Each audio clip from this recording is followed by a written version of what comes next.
Okay. All right. Like I said, welcome everybody to today's webinar. What we're going to do today is cover conversational transform plane. It's a pretty easy thing to program and to understand, but there's a few little tricks and rules and things that you have to be aware of. So I'm going to be using this little 6-inch cube here, 6 by 6 by 6 cube, and I've got the top center set as my 0 point. So the very first thing I want to talk about when we talk about any kind of multi-axis programming is you always want to start your program with a rotary position block. In that rotary position block, really the only things that I'm concerned with is making sure that my tilting and rotary axes go to 0. I just want to make sure that I'm getting started with everything straight and square. Also, sometimes I'll go in and I'll turn off the position move for X and Y because all I want to do is make sure that these two axes go to 0. So that's how I usually get started. Now, just for reference, I'm going to go ahead and put a circle on the top of this part, and then we'll start moving around the part and doing some other things to it. I'm going to do a mill circle block, put it right at 0, 0, 2 inches, point minus ½ inch. Oop.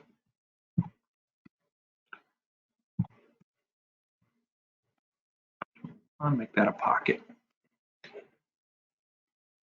So now we have a little circle at the top of our part. Now from here, anything else that I want to do on the rest of this part, we have to do two things. Number one, we have to relocate our reference point or our origin point, because doing anything on another side of this part while referencing a 0 that's on the top of the part doesn't make any sense.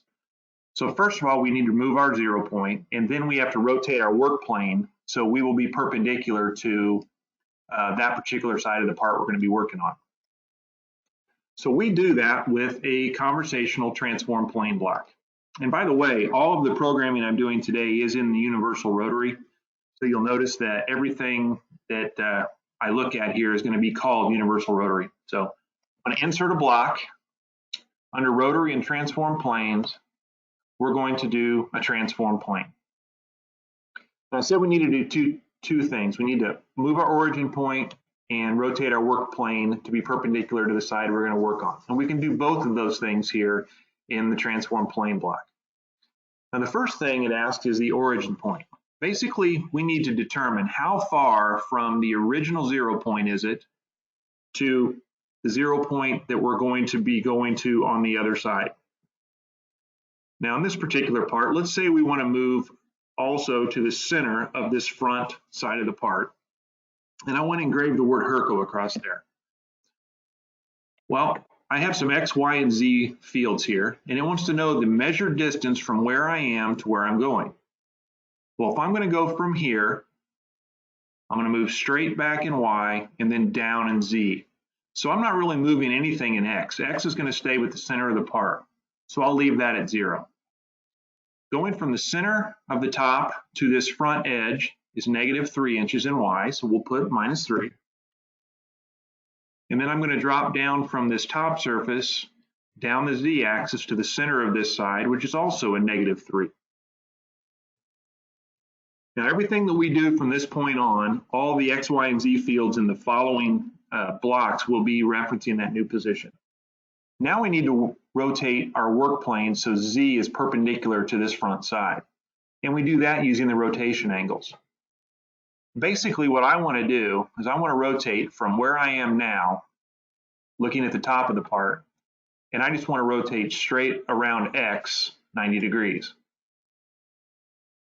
And I do that by using, I'm going to rotate around X a positive 90 degrees. Everything to the front and right of the part will be positive numbers. Anything to the back and to the left will be negative numbers. So now I have relocated my 0 point to the front center and rotated around X 90 degrees, so my tool is perpendicular. And now I'm going to do a text block to put the word Hurco in there.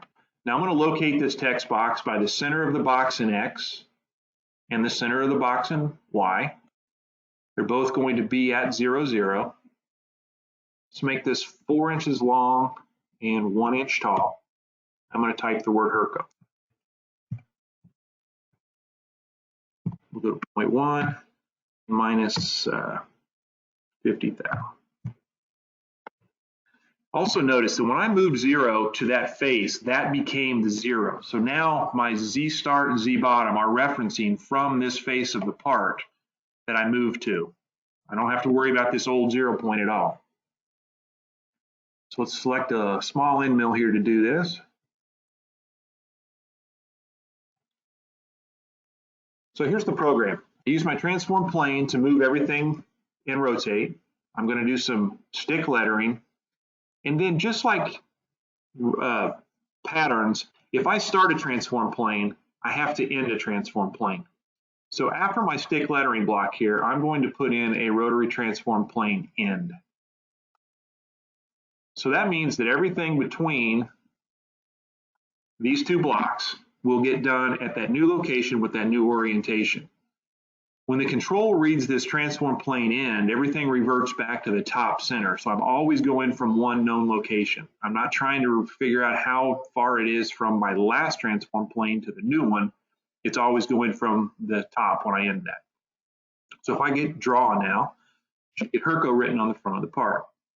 And we do. So now let's put a maybe a 6-sided polygon here on the right side of the part.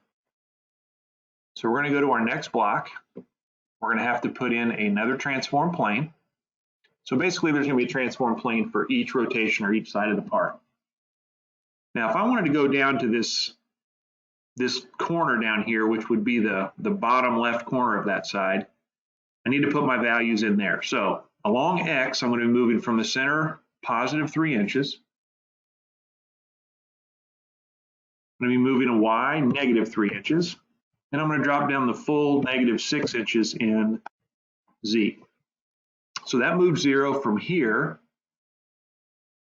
all the way down to this corner. So now I need to rotate so my tool's perpendicular to the right side. And I can do that by rotating around the Y-axis. So I can rotate from the top, positive 90 degrees around the Y to get to the right side. So this time I'm going to go rotate about Y, positive 90. Next block will be a mill polygon. I said I'm going to make that a 6-sided polygon. Now the center, because we rotated around, we moved down to this corner and then we rotated around Y, X is now pointing straight down from this corner, following my mouse. Y is still along the Y-axis of the part itself, and then Z is perpendicular. So to get to that center point, I'm going to have to do a negative X of 3 inches and a positive Y of 3 inches. One of the hardest things to learn when you first start doing this is where did X turn, what's positive and negative. Okay, so I'm going to do a side length. Let's make these sides 2 inches each.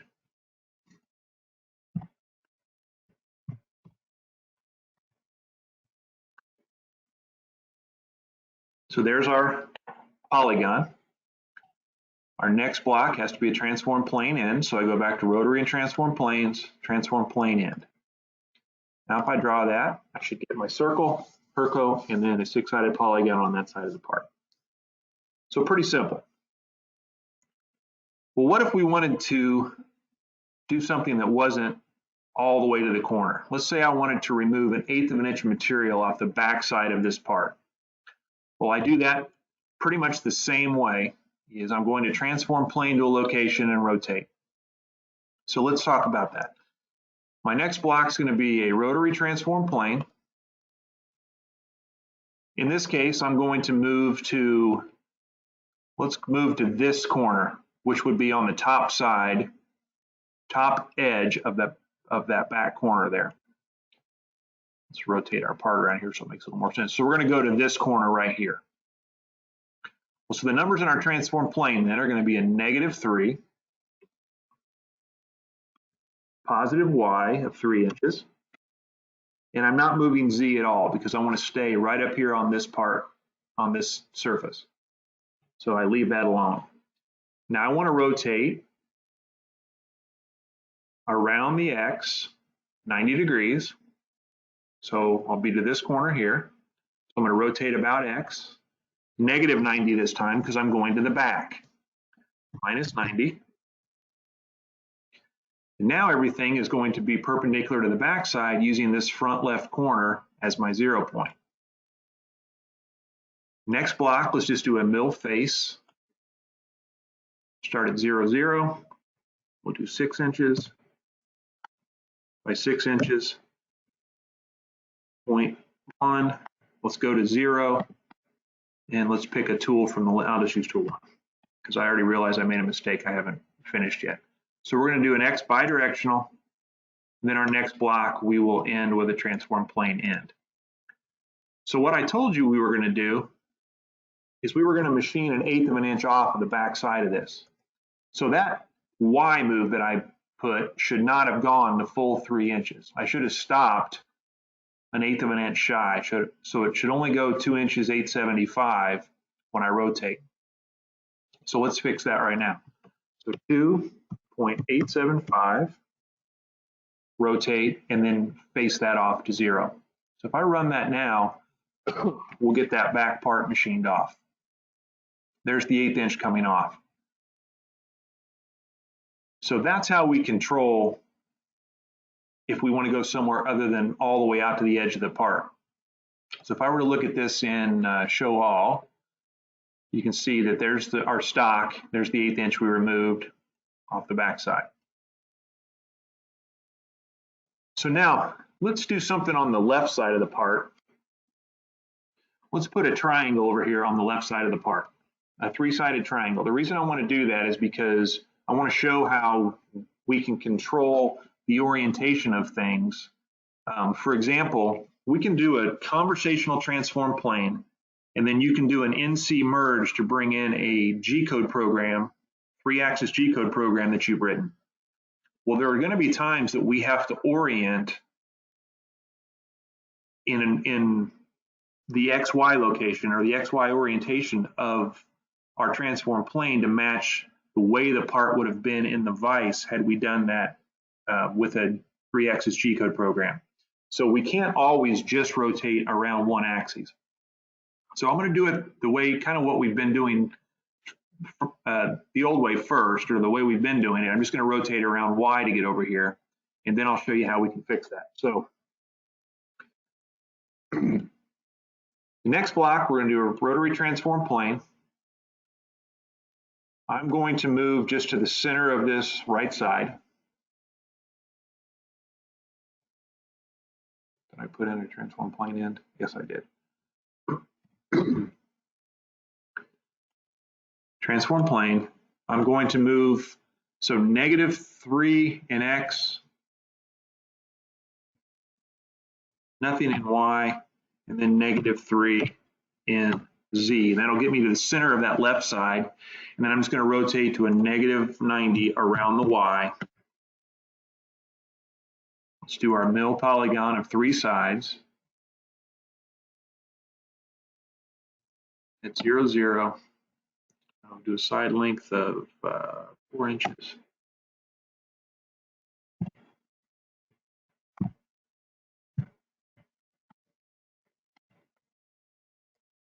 And then I'll end that.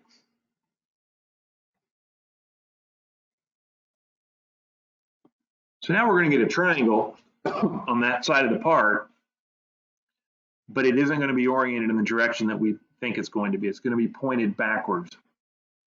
Now, this particular block has an orientation field in it, but I don't want to cheat that way. I want to actually use my transform plane to get that located the way it should. So what we're going to do first is figure out what transform plane rotations we're going to do. So we have 3 different fields here that we can do rotations around the part. We don't have to just do one. We can do a combination of them, and you can think about them. They're going to happen in alphabetical order. So if I put something in all three fields, it's going to rotate around X first, then around Y, and then around Z. And they don't rotate around the rotated position. These three fields always rotate about the machine coordinates, the unrotated part. So to do what we're trying to do, I'm going to rotate 90 degrees to the front side around X. I'm not going to rotate at all around Y, and then I'm going to do a negative 90 around Z. So in essence, what we're doing is we're going from the top side to the front side, and then around Z to the left side. So if we look at our coordinate system, what just happened? Well, we rotated around X to the front side, so now X is still along the normal X coordinate of the part, and Y is pointing straight up and down. Then we rotated around Z, and we now have X is going to be along this portion of the part, Y will be pointing straight up and down, and Z will be pointing out at me. So in this case, we're still going to be at X, Y, 0.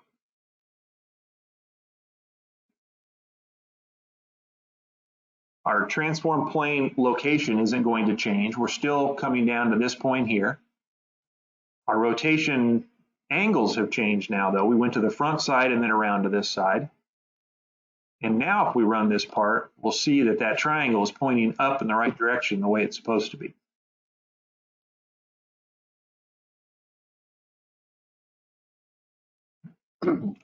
So that's how we can take care of orienting something that, again, this is pretty common when we do an NC merge using 3-axis programs. We have to be able to orient our work plane to match the way that that program was written. Okay, so let's go to doing something other than 90-degree rotations. So let's say that I wanted to machine this corner off of this front right corner of the part, 45 degrees in 2 different directions. So what I want to do is I want to rotate around X45 and then around Z45, and then I want to machine off this corner with that compound angle. And then I'm going to go in and I'm going to drill a hole right at 0, 0, so you can kind of see what we did and where we moved 0 to. So let's go back to our program here. Start a new transform plane, so rotary transform planes. We're going to move 3 positive X, negative 3 and Y, and we're going to leave Z alone. No, we're not. Let's go to a location that's down inside the part. That way, let's do that. So let's go from our 0, 0 point. Let's move over 2.5 inches in X, negative 2.5 inches in Y, and negative 0.5 inches in Z. So we're going to be half an inch away from this corner in all 3 axes. We're going to do a positive 2.5, a negative 2.5, and then we're going to drop down 0.5. We're then going to rotate towards the front of the part, 45 degrees. That's to the front, so it'll be a positive. And then we're going to rotate around Z 45 degrees. So we're going to rotate to the front side and then around Z to the 45. So we're looking at this compound angle.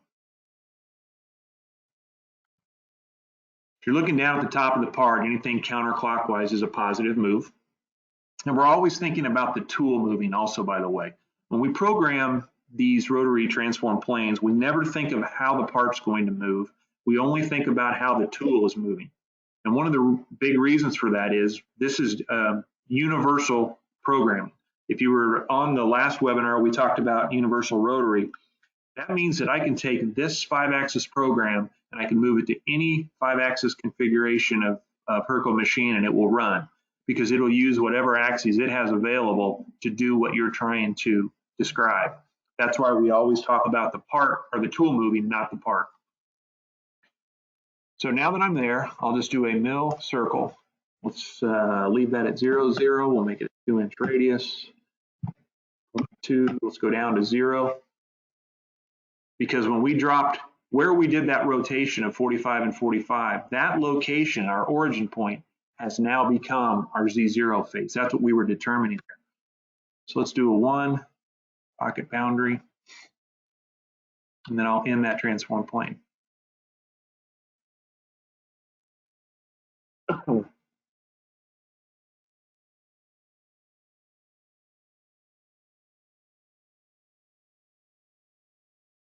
So there we created what is our Z0 now. That's when we dropped down to that location in the center of this and rotated, this became our Z0.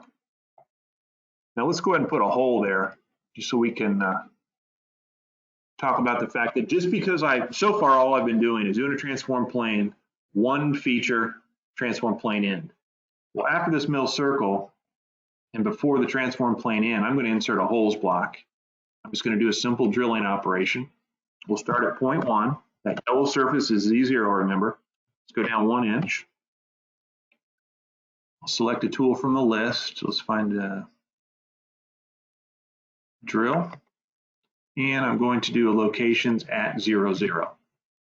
So now when we run this, we'll get a hole drilled right at the 0, 0 location. So not only do we have to only do 45 or 90-degree rotations, we don't have to always go to the edge of the part. We can now see that we can do compound angles and multiple features within that. So now I want to go up and I want to do a bolt circle inside the top of this circle I did on the top. And the reason for that is everything we've done so far has been a transform plane, an operation, transform plane end. Transform plane, or operation, and then a transform plane in. And the machine automatically positions to whatever orientation it needs to create those features. When we're going to be working on the top of the part, we're just going to use a rotary position to get back there. The machine will not automatically position for you. So we're going to have to position the machine so the tool is perpendicular to the top side. And the way we do that is with another rotary position block. Insert rotary position. Now I could also have done this with a transform plane with all zeros, no origin point and no rotations, and that would kind of do the same thing. But I find it beneficial to always work on the top of the part with a rotary position. The reason for that is as I look through this program, I can tell, well, that rotary position, that means everything after this before the first transform plane is done on the top of the part. Then I can go to any specific transform plane, highlight that, and I can put some notes in here that is only referencing that particular transform plane, so then I can label those. I can continue to look through here until I see another rotary position. I know that's on the top of the part. So that's why I like to use the rotary position. But it could, again, you could use a transform plane with X, Y, and Z at 0 and all your rotation angles at 0, and that would, in essence, do the same thing. All right, I'm going to do a mill circle or a bolt circle there. Drill. I don't remember how deep that was, so we'll just start way above it.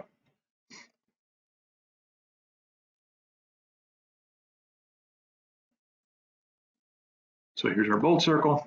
I'm going to put 10 holes in that circle around 0, 0, 1 3/4 radius. So now I should have a bolt circle on the top of this part.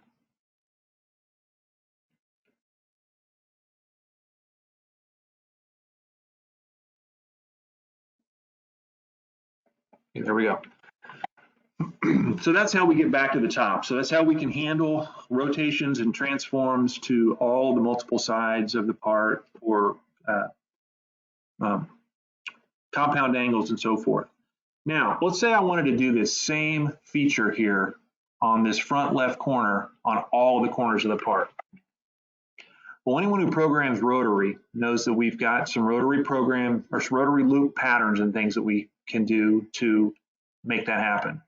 Well, a transform plane is not quite as simple as just a rotation, because the orientation and location of this corner is very different than what it is on this front corner. So we can't just simply pattern it. We have to have something that's a little more powerful. So we're going to use something called a transform plane group. It's going to take this transform plane and then rotate it around the part as many times as we want to. So we're going to start a new block. Oh, first of all, we're going to determine what it is we're going to transform. So I want to take this mill circle and this holes block, and I want to put it on all four corners of the part. So I want to take all of these blocks and transform them or group them into all the four corners. So I have to, before the transform plane, insert a group, and then just like everything else that we have, a group, a pattern, or whatever, I have to have an end. So before this transform plane, I'll do a transform plane group. After this transform plane end, I will end the transform plane group. Hopefully that made sense. So this is the group that I want to do. I'm going to insert under rotary and transform planes, a transform plane group. In this particular case, I'm going to rotate. I'm going to do 4 times, including the original, around the Z-axis, every 90 degrees, and I'm not going to move anything linear after that. So every one of these could be every 90 degrees, and then I can translate that along an axis up or down also, but we're not going to do that. We're just going to rotate 4 times around Z. If I go to the transform plane end, and after that, I put an insert rotary transform plane group end. So again, for everything we do, we have to have an end to it. Now, if I go draw this part, I will have that hole and that mill circle, or that little flat, done on all 4 sides. Now you'll notice that it's milling and then drilling, milling and drilling. That could be controlled with tool change optimization if I wanted, or I could also have programmed those 2 features independently. But that shows that what we did is took a transform plane, and then because it was the same on all 4 corners, then symmetrical, then I could just rotate it. Now let me start something real quick and show what if we hadn't programmed from the center of this part. Transform plane groups will always rotate around the last active work 0. In our case, it was the center of the part, so that everything worked out well. Let me start a new program real quick and show you if it hadn't been. So I'm going to create another program. I'm going to do a box, same size. Insert a rotary position. And I'm going to leave 0 at the front left corner of this one. So I'm going to go over and I'm going to do the same thing on this corner that I did before. I'm going to mill that flat and drill that circle. I'll just mill the flat. So I'm going to do an insert, transform plane. I'll move the full 5.5 inches. I will move 0.5 inches and minus 0.5.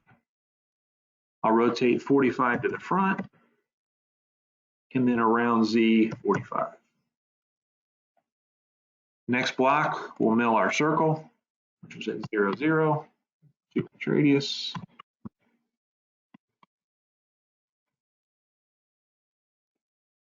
And then we will end that transform plane.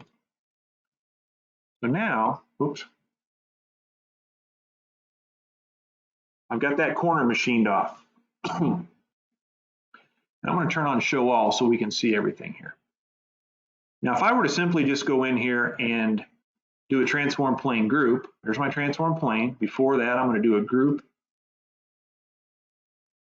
rotate 4 times around Z every 90.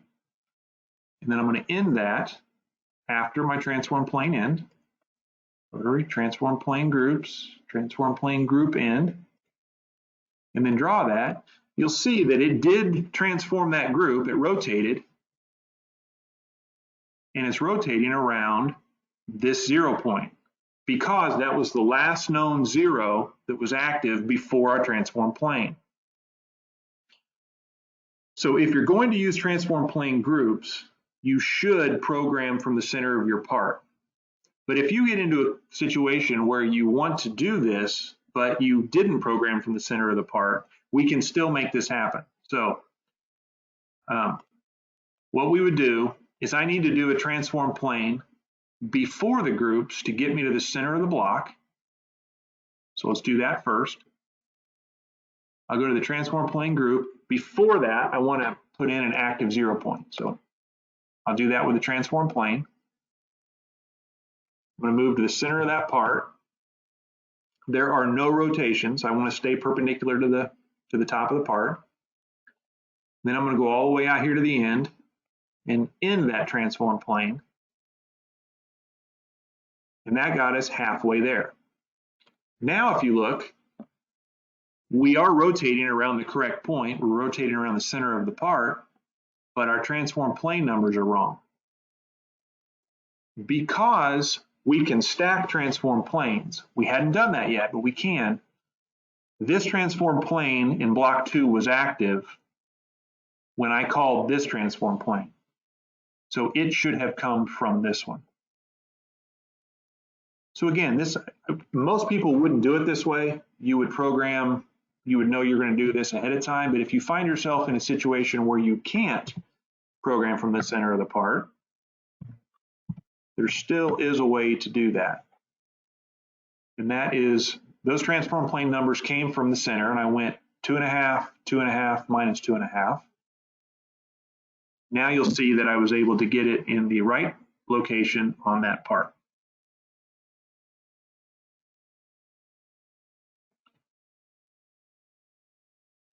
Okay. So that pretty much covers transform plane groups, and sort of the theory behind it. So hopefully you found that helpful. I'm going to go ahead and end the recording for now. This will be sent to everybody. A link will be sent to everybody for the recording as well.